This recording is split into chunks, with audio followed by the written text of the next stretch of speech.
હર્બેવે ખ્યાતિમાં આપનું સ્વાગત છે। આજે તમે જોઈ રહ્યા છે આપણે હિના પ્રીમિક્સ ને બધું મેં હિના ઇન્ડિગો પ્રીમિક્સ ને બધું શેર કર્યું તમારી સાથે। હવે આ જે છે એ હેર સ્મૂધનિંગ હેર સ્પા ટ્રીટમેન્ટ માટેનું પ્રીમિક્સ છે જે તમે ઘરે બનાવીને યુઝ કરી શકો છો। તો આને કેવી રીતના બનાવવાનું છે એ હું તમને હવે જણાવું છું। આની સાથે ખાલી હેર સ્મૂથનિંગ નહીં થાય, તમારા હેરનો ગ્રોથ પણ થશે, બરાબર છે ને। તમારા ઘરમાં જે અવેલેબલ છે બધી વસ્તુઓ એનાથી જ બનાવવાનું છે। તો હવે એમાં આપણે કેટલી વસ્તુઓ જોઈએ છે એ હું તમને જણાવું। હેર સ્પા પ્રીમિક્સ બનાવવા માટે આપણે પહેલાં જે જોશે એ અરપ્પુ પાવડર જોશે। હું તમને બધાની લિંક આપી દઈશ, તમે જોઈ શકો છો।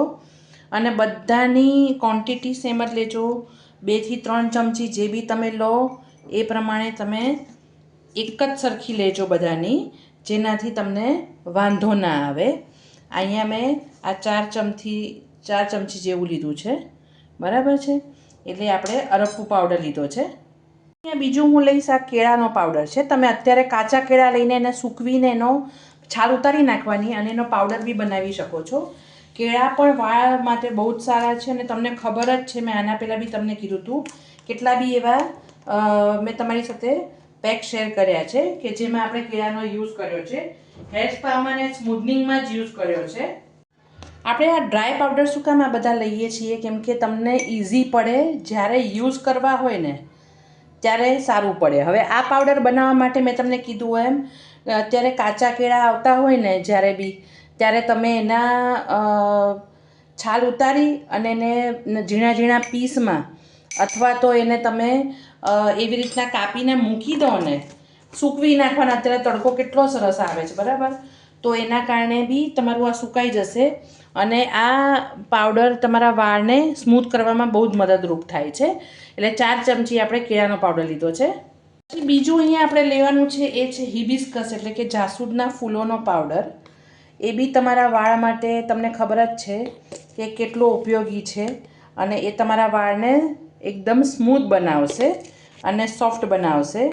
તમે હિબિસ્કસના પાંદડાને પણ સૂકવીને લઈ શકો છો। મારી પાસે ફૂલનો પાવડર છે એ લીધો છે, તમે પાંદડાનું પણ લઈ શકો છો। એટલે 4 ચમચી આપણે એ લીધું છે। 4 ચમચી આપણે અલોવેરાનો પાવડર લઈએ છીએ। માર્કેટમાં બધું જ મળે છે અને નતર તમે ઝીણા ઝીણા અલોવેરાના પણ પીસ કાપીને તમે એને અત્યારે તડકામાં સૂકવી શકો છો અને એનો પાવડર બનાવી શકો છો। એકદમ ગ્રાઇન્ડ કરી નાખો, પછી તમારે એને ચાળી લેવાનું છે ગળણીથી, જેનાથી તમારા પાવડર એકદમ સ્મૂથ માર્કેટ જેવો જ બને। એટલે એલોવેરાનો પાવડર આપણે લીધો છે। આ જેટલા પાવડર લઈએ છીએ હેરને સ્મૂથ તો કરે જ છે, પણ સાથે સાથે તમારા વાળનો ગ્રોથ બી કરશે અને સારી ઇફેક્ટ આપશે। જે પાવડર લઈએ છીએ એ આપણે મેથીનો લઈએ છીએ। મેથી બી તમને ખબર છે હેરફોલ કંટ્રોલ કરે છે, હેર સ્મૂથનિંગમાં મદદ કરે છે, એટલે મેથીનો પાવડર આપણે લઈએ છીએ। એ પણ બધી વસ્તુ 4 ચમચી જ છે, એટલે તમને વાંધો ના આવે, બરાબર છે। પછી અહીંયા મારી પાસે બીટનો પાવડર છે એ મેં લીધો છે। એને પણ આપણે 4 ચમચી લઈ લઈએ છીએ। તમે જોઈ શકો છો મારી બોટલ ભરાવાઈ છે, પણ ટૂંકમાં તમે આને યુઝ કરી શકો છો, બહુ જ સરસ ઇફેક્ટ આવશે અને તમારા વાળ બહુ જ સરસ થશે। હવે આપણે આ બધી વસ્તુને હવે તમે આની અંદર બીજું શું ઉમેરી શકો, મેં આટલી જ વસ્તુ નાખી છે, તમે આની અંદર બીજું ઉમેરી શકો છો। જો મેં આવી રીતના ભીંડા જે શાક બનાવ્યું હતું ને, પછી એના ડીટિયાને સૂકવી નાખ્યા હતા, બરાબર, તો જો તમે આનો પાવડર કરીને પણ તમે આ હેર સ્પામાં નાખી શકો છો। આવી વસ્તુઓ બનાવીને યુઝ કરો તમે। પછી તમે હજી આની અંદર માર્શમેલો આવે છે, માર્શમેલો રૂટ બી તમે લઈ શકો છો, એનો પાવડર, જો તમારે એડવાન્સ જવું હોય તો। પછી હું તમને આ બધા પેક મારા જે પણ કહું છું ને ક્લાસીસમાં ને એમાં અલગ અલગ રીતના ધીમે ધીમે શેર કરીશ, ત્યારે તમને આઈડિયા આવી જ જશે। પણ આ બધી વસ્તુ તમે બનાવી શકો છો। તમે જોઈ શકો છો કેટલું ફાઇન લાગે છે આપણો આ પાવડર। હવે આને મિક્સ કરીને તમારે એક બોટલ ભરીને મૂકી દેવાનું છે। જ્યારે કરવાની ઈચ્છા, વીકમાં 1 વખત કરશો ને તો તમારા હેર સ્મૂથ રહેશે અને ધીમે ધીમે એની ગ્રોથ પણ થશે અને સ્ટ્રેટ થવાના ચાલુ થઈ જશે। તમે આને દહીંમાં મિક્સ કરીને લગાડો, તમે એલોવેરા આપણે એલોવેરાના પાનનો પાવડર બી નાખ્યો છે, પણ તમે એલોવેરાની જેલ સાથે પણ આને મિક્સ કરીને નાખી શકો છો વાળમાં. એટલે તમારા વાળમાં બહુ સરસ ઇફેક્ટ પણ આવશે અને વાળ સ્મૂથ થશે અને ગ્રોથ બહુ જ સરસ થશે. એટલે આવી રીતે તમારે એકદમ તાત્કાલિક આવું લગાડવું હોય ને, તમે પેલું બધું પલાળવાનું ને બધું મગજમારી ના રહે. એટલે એવી રીતના આ મિક્સ કરીને પણ તમે તમારા વાળમાં યુઝ કરી શકો છો આરામથી એમ. તો મેં તમને કીધું, બીજું તમે આની અંદર ફ્લેક્સિલ જેલ સાથે પણ તમે આને મિક્સ કરી શકો છો. ગરમ હોય જ્યારે જેલ ગાળી લો ત્યારે આ પાવડર મિક્સ કરી દો એટલે તમારો ક્રીમ બેઝ જેવો આખો પેક બનીને રેડી થઈ જાય ને તમે તમારા વાળમાં લગાડીને અડધો કલાક રાખવાનું છે. ઓઇલી હેરમાં નાખજો, માથામાં તેલ નાખ્યું હોય ને એ વાળમાં તમે લગાડજો, જેનાથી સ્મૂધનેસ વધી જશે.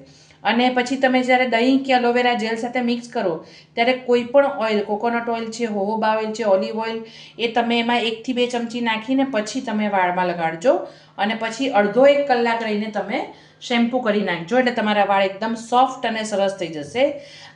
આની સાથે તમે મેંદો બી નાખી શકો છો, તમે કોકોનટ મિલ્ક સાથે પણ આને પલાળી શકો છો, કોકોનટ વોટર સાથે પણ તમે આને પલાળી શકો છો. એવી રીતના બી તમે કરી શકો છો. એટલે તમે ઓવરઓલ તમે જેને કહેવાય ને કે તમારા વાળને સ્મૂથ અને સપલ બનાવી શકો છો આવી રીતે જ. એટલે જરૂરી નથી કે ઈંડા ને એવું બધું નાખવું પ્રોટીન માટે.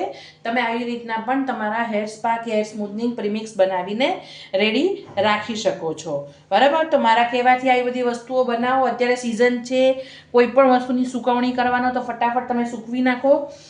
કાચા કેળા છે, પછી હિબિસ્કસના ફૂલ છે, પછી જ્યાં બી મળે તમને ભીંડાના શાક બનાવો એના ડીટિયાને બધું સૂકવી નાખો, એનો પાવડર બનાવીને રાખો. તમે એલોવેરાના પાનને ઝીણા ઝીણા કાપીને તમે એનો પાવડર બનાવીને રાખો. આવું બધું તમે કરશો તો તમને ઘરમાં જ આ બધી વસ્તુ મળી રહેશે.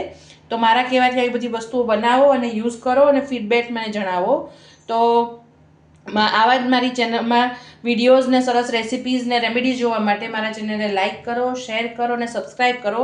સાથે હાઇપ પણ કરો, જેનાથી મારા વિડીયોઝ વધારે ને વધારે લોકો સામે જઈ શકે. તો થેન્ક્સ ફોર વોચિંગ.